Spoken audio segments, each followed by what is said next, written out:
Putri dan teman-teman, perkenalkan kami dari kelompok 8 yang hari ini akan mempresentasikan mengenai teori kultivasi dari George Gardner pada tahun 1969. Sebelumnya, perkenalkan saya Christina Aurora dengan NPM 8656. Saya Lina Syabila dengan NPM 8655. Saya Lady Agni Pratista Simanukali dengan NPM 8660. Saya Ferdisa Rahena Jufri dengan NPM 8658. Baik, yang pertama saya akan menjelaskan mengenai definisi dari teori kultivasi.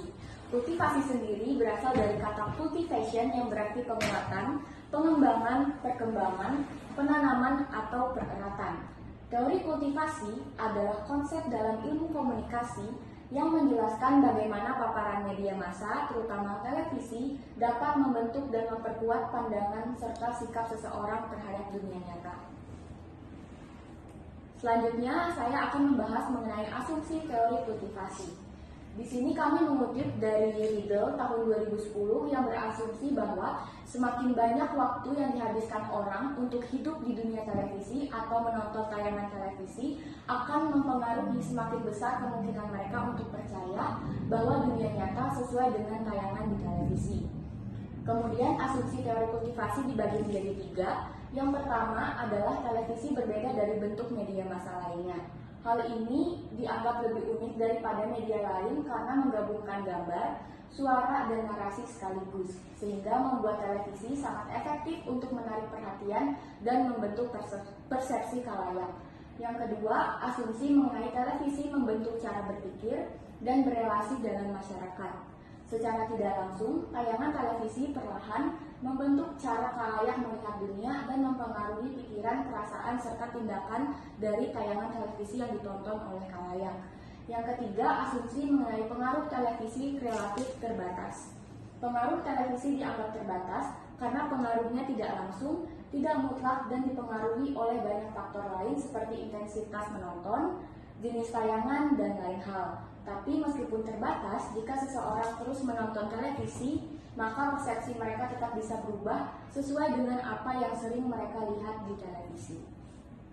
Ini saya akan menjelaskan tentang konsep teori kultivasi. Yang pertama itu ada proses 4 langkah teori kultivasi. Yang pertama ada message system analysis atau analisis sistem pesan, di mana langkah pertama ini adalah memeriksa isi acara televisi. Misalnya melihat seberapa banyak atau seberapa sering ada adegan kekerasan ataupun adegan yang berdampak negatif pada orang-orang yang sering muncul dalam televisi. Contohnya menghitung berapa banyak adegan kekerasan dalam acara seperti Game of Thrones. Yang kedua ada perumusan pertanyaan, di mana langkah kedua ini adalah melihat seberapa besar kemungkinan ataupun seberapa besar banyaknya pertanyaan yang mungkin dipertanyakan oleh peneliti kepada orang-orang yang sering menonton televisi. Contoh pertanyaannya seperti seberapa besar kemungkinan Anda menjadi korban kekerasan minggu ini, atau bisa juga dalam pertanyaan dari semua kejahatan yang terjadi dalam setahun, berapa persen menurut Anda yang berupa kekerasan seperti pembunuhan ataupun perampokan. Yang ketiga adalah survei audiens, di mana langkah ketiga ini penelitian kemudian bertanya kepada orang-orang tentang pandangan mereka tentang kehidupan nyata atau dunia nyata dan juga seberapa sering mereka menonton televisi. Yang keempat adalah membandingkan penonton ringan dan penonton berat, di mana langkah keempat ini peneliti membandingkan jawaban dari penonton yang menonton TV lebih sering ataupun penonton yang menonton televisi lebih jarang, atau bisa disebut juga dengan penonton televisi berat ataupun ringan.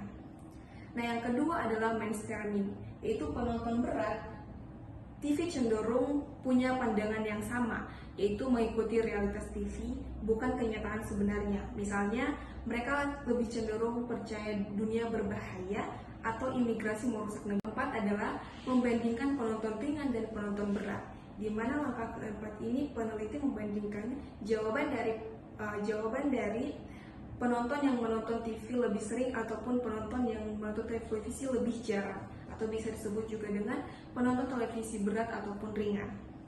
Nah, yang kedua adalah mainstreaming, yaitu penonton berat TV cenderung punya pandangan yang sama, yaitu mengikuti realitas TV, bukan kenyataan sebenarnya. Misalnya, mereka lebih cenderung percaya dunia berbahaya atau imigrasi merusak negara meski tidak sesuai dengan fakta.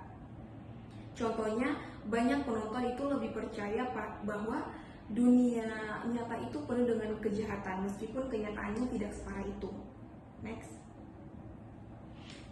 Yang ketiga ada resonance. Ketika pengalaman hidup penonton mirip dengan yang ada di televisi, efeknya jadi lebih kuat. Ada dua efek tingkat mainstreaming and resonance dalam konsep teori kultivasi. Yang pertama adalah first order effect. Penonton belajar fakta dari TV, contohnya jumlah kejahatan menurun. Yang kedua ada second order effect, yaitu penonton membentuk pandangan atau sikap, contohnya jadi takut dengan keselamatan pribadi. Dan yang terakhir ada mean world index, yaitu merupakan 3 pernyataan yang mencerminkan pandangan negatif terhadap dunia. Yang pertama ada orang-orang hanya memikirkan diri sendiri. Yang kedua, tidak bisa terlalu percaya pada orang.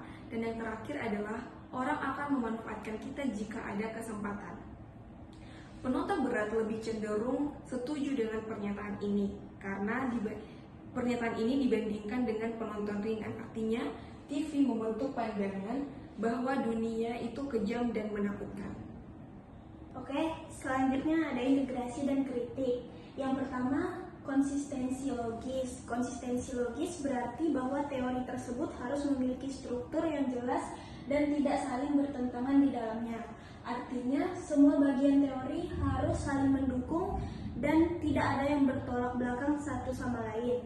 Yang kedua, kegunaan. Teori kultivasi berguna untuk memahami bagaimana paparan jangka panjang media massa terutama televisi memengaruhi persepsi dan sikap masyarakat terhadap realitas sosial, serta membentuk cara pandang kita terhadap dunia. Yang ketiga, heuristik. Dalam teori kultivasi, heuristik adalah cara menilai dunia sosial secara cepat berdasarkan informasi yang mudah diingat. Biasanya dari media, misalnya seringkali menonton berita kejahatan di TV bisa membuat kita menganggap kejahatan itu lebih umum dari kenyataannya. Lalu selanjutnya ada ketahanan waktu. Ketahanan waktu mengacu pada durasi paparan media yang konsisten dan berulang yang diperlukan untuk membentuk persepsi dan sikap audiens terhadap realitas sosial.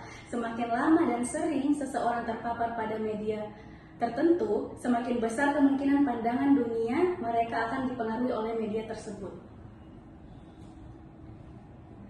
Lalu di sini ada kesimpulan atau penutupan dari teori kultivasi, yaitu teori kultivasi telah menjadi dan tetap menjadi salah satu teori komunikasi massa yang paling berpengaruh selama beberapa dekade terakhir. Teori ini menjadi dasar bagi banyak peneliti kontemporer dan seperti yang telah kita lihat bahwa bahkan telah berkembang menjadi sebuah gerakan sosial internasional.